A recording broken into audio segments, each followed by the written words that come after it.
Der er babycafé på biblioteket i Åby ved Aarhus. 5 kvinder og 2 mænd er samlet for at høre et foredrag om børn og pegebøger og for at udveksle erfaringer om de små guldklumper og det at være på barsel.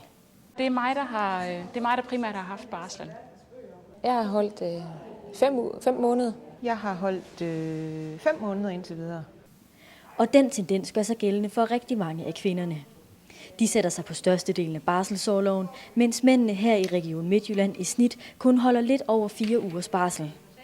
Det er 100% mig, fordi han er selvstændig. Så han kan i princippet godt tage orlov.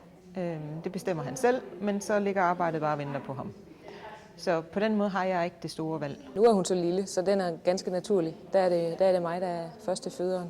Men han skal holde orlov, når hun er 9 måneder. Så skal han holde 12 ugers orlov. Så der bliver en god fordeling den her gang. Min kæreste han er fransk og går på sprogskole, så han er egentlig meget hjemme. Så har han egentlig ikke, og han havde heller ikke mulighed for sådan, altså, der er ikke noget, der sådan hedder barsel for ham. Men der er altså flere gode argumenter for, at mødrene lader fædrene tage en større del af orloven. Hvis far skal på banen, så er det en rigtig god idé, at han får lov til at komme det alene. Er alene hjemme, ikke? Ligesom har mor til at definere, nu skal du gøre sådan og sådan. Så derfor er det rigtig godt for faren at være alene.